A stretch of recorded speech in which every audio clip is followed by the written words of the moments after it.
తమ డిమాండ్లను పరిష్కరించాలని కోరుతూ జూనియర్ డాక్టర్లు చేపట్టిన నిరసన 12వ రోజుకు చేరింది. ప్రధానమైన 3 డిమాండ్లపై ప్రభుత్వం నుంచి ఎలాంటి సానుకూల స్పందన రాలేదని ఏపీ జూడా అధ్యక్షుడు డాక్టర్ ఈశ్వర్ స్పష్టం చేశారు. తమ నిరసనను దశలవారీగా ఉధృతం చేస్తామని హెచ్చరించిన తర్వాతే ప్రభుత్వం చర్చలకు పిలిచిందని, అయితే డిమాండ్లను ఆమోదించినట్లు ఎక్కడా ప్రకటించలేదని తెలిపారు. ప్రస్తుత జీవన వ్యయానికి అనుగుణంగా స్టైఫండ్ను తక్షణం 30% పెంచాలని జూడాలు పట్టుబడుతున్న డాక్టర్ ఈశ్వర్తో మా ప్రతినిధి నాగశ్రీ మరింత సమాచారం అందిస్తారు. జూడాల సమ్మెత కొనసాగుతుంది. దానికి సంబంధించి కూడా వాళ్ళ చర్చలు ఇంకా విఫలమవుతూనే ఉన్నాయి. నిన్న మంత్రి సత్యకుమార్ యాదవ్తో కూడా చర్చలు జరిపిన తర్వాత వాళ్ళ డిమాండ్స్ అయితే 2 తప్ప మిగతాది ఫలించలేదని చెప్పాలి. సో 3% ఎంతవరకు కరెక్ట్ అనేది కూడా ఇక్కడ రేకెత్తిస్తున్న ప్రశ్న కావచ్చు. సో వీళ్ళ డిమాండ్స్ ఏంటి, ఇంకా తదుపరి కార్యాచరణ ఏం చేయబోతున్నారు అనేది వాళ్ళ మాట్లాడి తెలుసుకుందాం. మనతో పాటు ఉన్నారు డాక్టర్ ఈశ్వర్. మాట్లాడదాం సార్. చెప్పండి, ఇప్పటి వరకు కూడా కొనసాగుతూనే ఉంది, చాలా శాంతియుతంగా చేస్తూ ఉన్నారు. నిన్న కూడా మీరు వాళ్ళతో చర్చలు జరపడం జరిగింది. సో చర్చల్లో ముఖ్యంగా 3 డిమాండ్లు పెట్టారు. వాళ్ళు ఏమేమి మాట్లాడారు? నా పేరు డాక్టర్ ఈశ్వర్ అండి. నేను ఏపీ జూనియర్ డాక్టర్ రాష్ట్ర అధ్యక్షుడు అండి. ఏదైతే మేము ఈ సమ్మె ఇది 12వ రోజు అండి. గత 8 నెలల నుంచి కూడా మేము గవర్నమెంట్కి మా రిప్రజెంటేషన్ ఇవ్వడం జరుగుతుంది. డిఎంఈ గారికి, హెల్త్ సెక్రటరీ గారు, హెల్త్ మినిస్టర్ గారికి. ఎక్కడా కూడా ఈ 8 నెలలు మాకు ఎక్కడా కూడా పాజిటివ్ రెస్పాన్స్ అని రాలేదండి. గత జూలై 21వ తారీఖు మా ముఖ్యమైన డిమాండ్స్ ఎంఎస్సీ పిహెచ్డి కానీ, ఏజ్ ఇంక్రిమెంట్ గురించి కానీ, స్టైఫండ్ పెంపు గురించి గవర్నమెంట్ ముందు మళ్ళీ పెట్టడం జరిగింది. గత ఆగస్టు 4వ తారీఖు వరకు గవర్నమెంట్కి మాకు టైం ఇవ్వడం జరిగింది, స్ట్రైక్ చేస్తాం లేకపోతే. కానీ వాళ్ళు కొద్దిగా సమయం ఇవ్వడం అడిగారు. అలాగే మేము ఆగస్టు 10వ తారీఖు ఈ మధ్యన ఎక్కడా కూడా మా డిమాండ్స్ని గవర్నమెంట్ నెరవేర్చలేదు. మేము ఆగస్టు 10వ తారీఖుని సమ్మె చేయడం జరిగింది. ఈ సమ్మె కూడా ఒక్కసారిగా జరిగిన కాదండి, దశల వారీగా మాత్రమే ఈ స్ట్రైక్ని మేము ప్రారంభించడం జరిగింది. ఎలా అయితే phase 0, phase 1, phase 2, phase 3 మా ముఖ్యమైన ఎమర్జెన్సీస్ బాయ్కాట్ చేయడం జరిగిందండి. ఇది 12వ రోజు. ఇంకా కూడా గవర్నమెంట్ మన నెగోషియేషన్స్కి ఎక్కడా కూడా రాలేదు.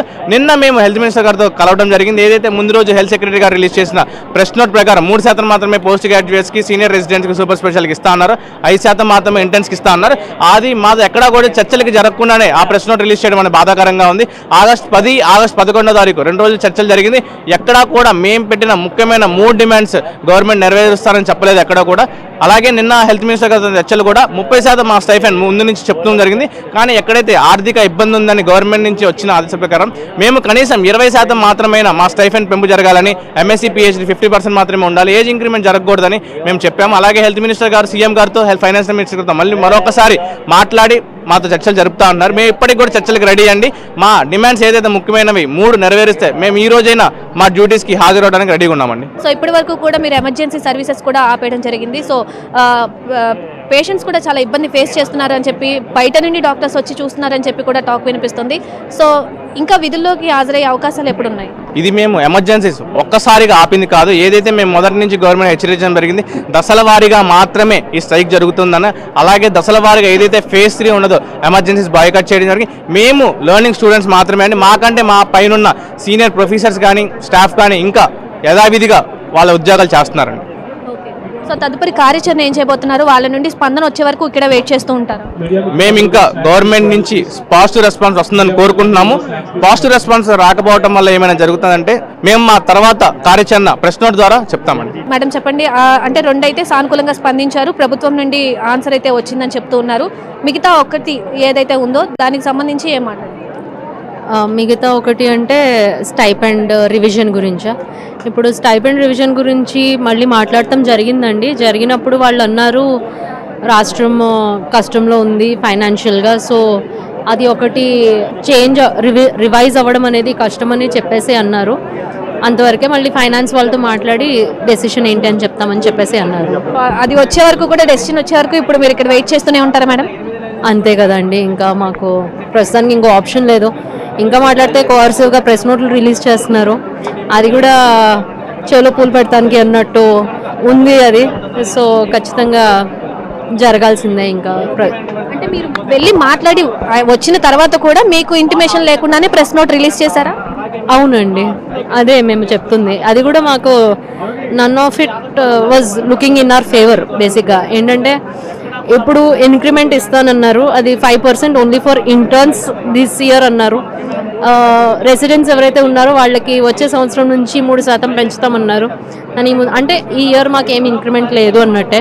డాక్టర్ అమీర్ అండి, సీనియర్ రెసిడెంట్ రిప్రజెంటేటివ్ అబ్జుడా ప్యానల్ మెంబర్ అండి. మనం చూసినట్టయితే మొన్న 19వ తారీఖు ఏదైతే ప్రెస్ రిలీజ్ అయిందో అందులో సత్యకుమార్ గారు ఎక్కడ కూడా సీనియర్ రెసిడెంట్స్ని పేరు మెన్షన్ చేయకపోవడం చాలా బాధాకరంగా ఉందండి. ఎందుకంటే మా 2022-2025 batch of senior post graduates ఏదైతే ఉందో మాది first batch to do service bond in the Andhra Pradesh state అండి.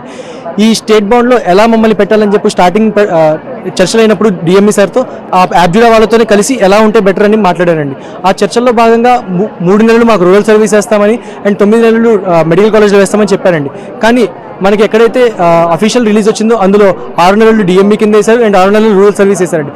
దానికి కూడా మేము ఎటువంటి వ్యతిరేకించకుండా దానికి కూడా అనుకూలించి యాజ్ ఎ సర్వీస్గా దాన్ని యాక్సెప్ట్ చేశామండి. అండ్ ఆల్సో ఎవరికైతే డిఎంఈ అండ్ డిఎస్హెచ్ పడ్డాయో అవి కొంతమందికి ఆల్మోస్ట్ 600 కిలోమీటర్స్ అపార్ట్ ఉన్నాయండి. అయినా కానీ మాకేంటంటే ఇచ్చేది ఓన్లీ హనోరియం ఆర్ స్టైపెండ్ అండి. It's not a salary and we are not faculty అండి. మా ఓన్ ఎక్స్పెన్సెస్తో మేము ఫ్యామిలీస్తో మూవ్ అవ్వాల్సి వచ్చిందండి. అందులో చాలామంది కొత్తగా పెళ్ళైన వాళ్ళు అండ్ ప్రెగ్నెంట్ లేడీస్ ఉన్నారండి. వాళ్ళ ఫ్యామిలీస్తో మూవ్ అయ్యి వాళ్ళ ఓన్ ఎక్స్పెన్సెస్తో అకామిడేషన్ కానివ్వండి, ట్రావెల్ కానివ్వండి, ఫుడ్ కానీ వాళ్ళన్నీ పెట్టుకున్నారండి. ఇవన్నీ ఉండగా ఈ ప్రైసెస్ హైక్ ఆల్రెడీ చూస్తున్నామంటే మనం ప్రతి ధరలు పెరిగాయండి. ఆ ధరలు పెంచడాన్ని మనకు ఏదైతే వస్తుందో హనోరియం ఉందో ఆ హనోరియం అనేది రివిజన్ అవ్వకపోవడం చాలా బాధాకరం అండి. అండ్ ఆల్సో మనం చూసినట్టయితే కనుక ఈ 2024లో మనకి ఒక జీవో వచ్చిందండి. జీవో నెంబర్ 723 అండి. ఆ జీవోలో ఏంటంటే మనం చూసినట్టయితే క్లియర్గా the senior residents revision hike is being done on par with Judas అని క్లియర్గా మెన్షన్ చేశారండి. సో 2026 జనవరిలో కూడా ఎలాగైతే రివిజన్ అవ్వాలో ఆ రివిజన్లో కూడా ఆన్ పార్ విత్ జూడాస్ అవ్వాలని మేము కోరుకుంటున్నామండి. అండ్ ఆల్సో మేము డిగ్రీస్ అయిపోయాయండి. మా అందరి పోస్ట్ గ్రాడ్యుయేషన్ డిగ్రీస్ అయిపోయి కూడా ఇప్పటికి కూడా మా ఒరిజినల్ డిగ్రీ సర్టిఫికేట్స్ అన్ని కాలేజ్ వాళ్ళతోనే ఉన్నాయండి. అది చాలా బాధాకరం అండి. It is very unfair. మా సర్టిఫికేట్స్ అన్ని మాకు ఇవ్వటం అది చాలా రైట్ఫుల్ అని మేము అనుకుంటున్నామండి. సో నెక్స్ట్ స్టెప్ ఏం తీసుకోబోతున్నారు? మేమైతే చర్చలకి ఇప్పటికి కూడా రెడీగా ఉన్నామండి. ఈరోజు చర్చించి కూడా మాకు సానుకూలంగా కొంచెం గవర్నమెంట్ కనుక ఆన్సర్స్ ఇస్తే మేము ఈరోజే ఆగిపోవడం కూడా రెడీగా ఉన్నామండి. కానీ ఎక్కడ చర్చలు అనేవి అవ్వట్లేదండి. అంతా సింగిల్ సైడ్గా వచ్చేసి మన ప్రెస్ రిలీజ్ చూసినట్టయితే కనుక ఎక్కడ చర్చించకుండా ఆయనంతటా ఆయనే ప్రెస్ రిలీజ్ చేయడం జరిగిందండి. అది కొంచెం బాధాకరంగా ఉందండి. ఒకవేళ చర్చలకి పిలిచి మమ్మల్ని సానుకూలంగా మనకి ఆన్సర్ వస్తే కనుక మేము విధుల్లోకి వెళ్ళిపోవడానికి ఇప్పటికీ రెడీగా ఉన్నామండి. మేము ఎప్పుడు సేవా దృక్పథంలో ఉన్నాం అండ్ సర్వీస్ చేయడానికి మేము ఆల్వేస్ ఫస్ట్ ఉంటామండి. Thank you.